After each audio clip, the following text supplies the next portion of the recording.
Have you ever paused in the silence of early morning before the world stirs and wondered, is there a way to find true peace in the chaos of modern life?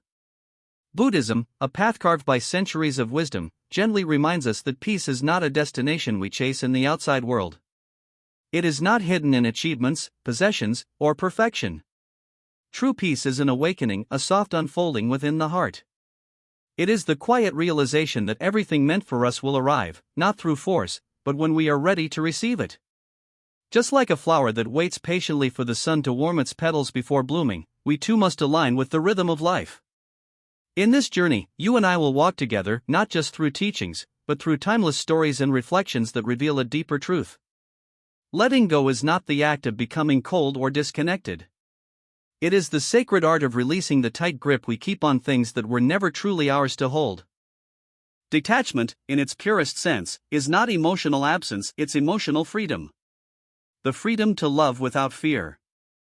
The freedom to live without constantly needing life to be something else. It gives us space to breathe, to be, and to grow unburdened. So today, let's begin. Together, we will explore not only how to understand these ancient teachings but how to live them. To release what no longer serves you.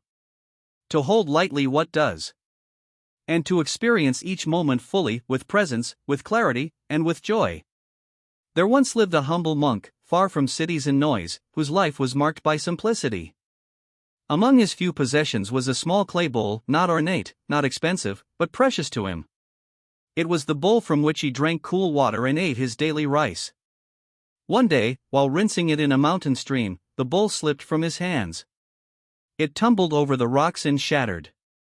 The monk stood still, watching the broken pieces drift away in the current. After a quiet moment, he bowed his head and smiled. A young disciple who had seen everything rushed over and asked, "Master, why are you smiling?" "That was your only bowl." The monk replied, "Because I always knew it was already broken. It was never truly mine to keep. It came from the earth and now it has returned to it." This story holds a deep truth about detachment. It's not about becoming cold or emotionless. It's about learning to hold life gently, to appreciate people, things, and experiences without clinging to them as if they define our very existence. We often tie ourselves to the temporary roles, possessions, expectations, relationships, even our own identity. We become entangled in dreams that no longer serve us, relationships that suffocate our spirit, or fears that prevent us from growing. And yet, we fear letting go, afraid that without these things, we'll be empty. But here's the paradox: it's the clinging itself that empties us. Buddhism teaches that attachment is the root of suffering. When we grasp for permanence in an impermanent world, we create a cycle of craving, disappointment, and restlessness. Trying to hold on to life's fleeting moments is like trying to grasp the wind with closed fists.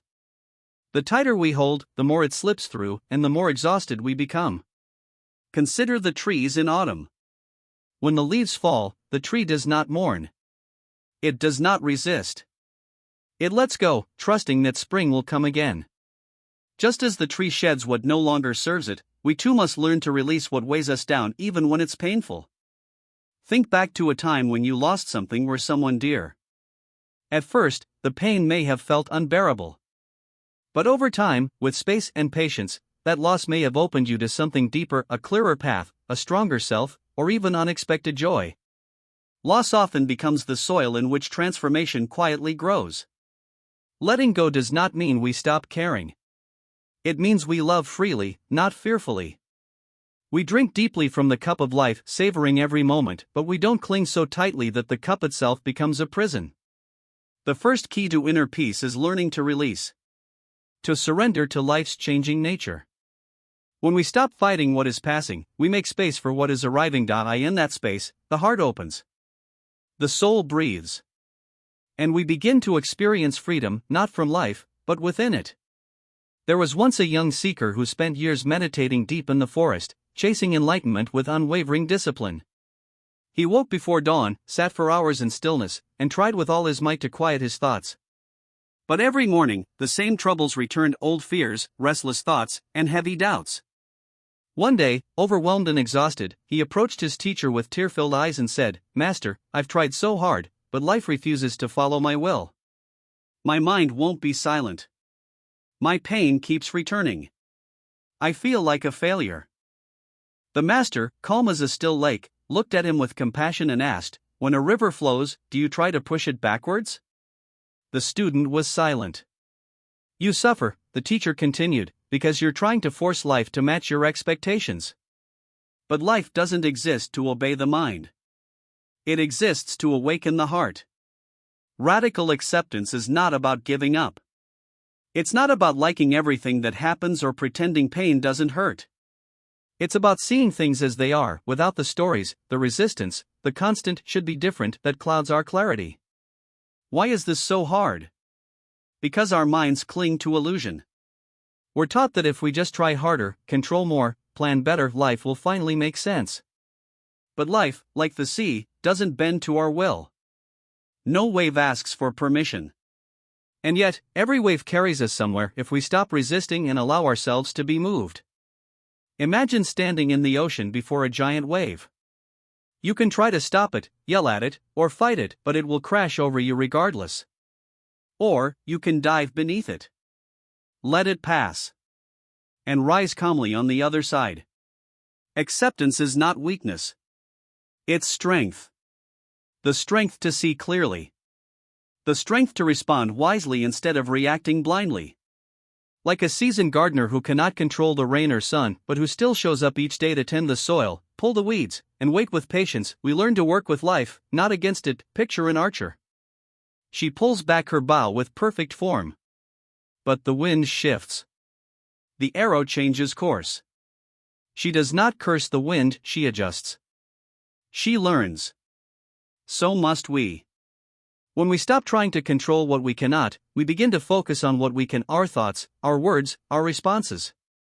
And that shift alone changes everything. You may worry that acceptance means defeat. But in truth, it's where true power begins. Because when you stop fighting reality, you finally have the clarity to ask a deeper question. What is this moment trying to teach me? Instead of, why is this happening to me? That single shift can transform suffering into wisdom.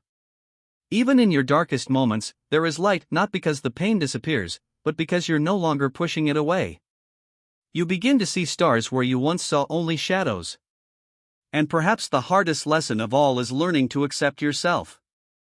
Your flaws, your past, your fears. We often think harshness leads to growth. But real change blooms from compassion, not cruelty. Think again of the monk with the broken bowl. He smiled not out of carelessness, but wisdom. He had already accepted the bowl's impermanence. Just as we must accept that everything and everyone in our life is temporary, including ourselves. In that surrender, we don't lose ourselves, we find peace. And in peace, we awaken. In a quiet mountain village, far from the noise of the world, lived an old monk known for his calm spirit and deep wisdom. One morning, as he swept the courtyard of his small temple, a villager came rushing in with alarm in his voice. "Master!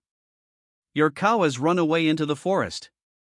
This is terrible. How will you drink milk now? Or trade butter?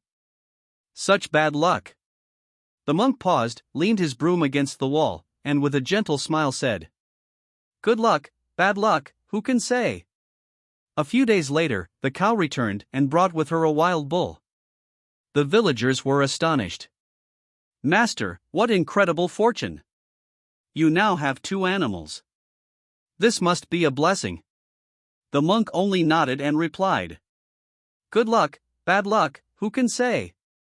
Soon after, while trying to tame the wild bull, the monk's young apprentice was thrown to the ground and broke his leg. The people gasped, "Oh no! Such terrible misfortune, your only helper is now injured." Once again, the monk said, "Good luck, bad luck, who can say?" Weeks passed, and war broke out across the land. Soldiers came to the village, conscripting all the able-bodied young men to join the battle. But they left the monk's disciple behind, his leg still in recovery. As families wept, fearing for the fate of their sons, they looked to the monk and said, "Master, how blessed you are! Your student was spared." The monk, calm as ever, whispered, "Good luck, bad luck, only time will tell." This story, though simple, reveals a profound truth. we are too quick to judge events. We label them good or bad, lucky or unfortunate, but we see only a fragment of a much larger picture. How often in your life has something felt like a terrible loss, only to later realize it was clearing the way for something better? Maybe you were rejected from a job you thought you wanted, and that made space for a calling you hadn't yet discovered. Or a relationship ended, and through that heartache, you found your own voice. We don't always see the reason immediately. And we don't have to. Trust isn't about having all the answers. It's about learning to walk with faith when the path is unclear. In Buddhism, this is part of the deeper teaching, that life unfolds according to a rhythm far beyond our control. Things come and go, rise and fall, enter and exit, and our peace depends not on predicting these movements, but flowing with them. This doesn't mean we stop caring. It means we stop fighting the natural unfolding of life. Like the moon, which doesn't rush to be full, or the butterfly, which must struggle inside its cocoon to gain the strength to fly, growth takes time. Trust takes patience. There's a story of a boy who found a butterfly struggling to emerge from its cocoon. Wanting to help, he gently peeled away the layers. But without the effort of breaking free, the butterfly's wings never fully developed. It never flew. The struggle was necessary. And so it is with us. When things fall apart, when plans don't unfold, when timing seems unfair, there may be a reason hidden beyond the moment. Something is preparing you, shaping you, strengthening you. Learning to trust life is not giving up. It is standing tall in uncertainty, knowing that whatever comes or goes is part of your becoming. So when the unexpected arrives, instead of asking why me? Try asking, what might this be making space for? Sometimes, not getting what you want is life's way of clearing the path for what your soul truly needs. Remember, trusting fate doesn't mean you stop trying. It means you do your part, with your whole heart, and then gently let go of the need to control every outcome. Like a river flowing toward the sea, you keep moving forward, even when the path bends or obstacles rise. You learn to dance with life's changes instead of resisting them. When you face uncertainty, take a deep breath and remind yourself, this moment is part of a greater story I may not yet see. I trust that life is guiding me.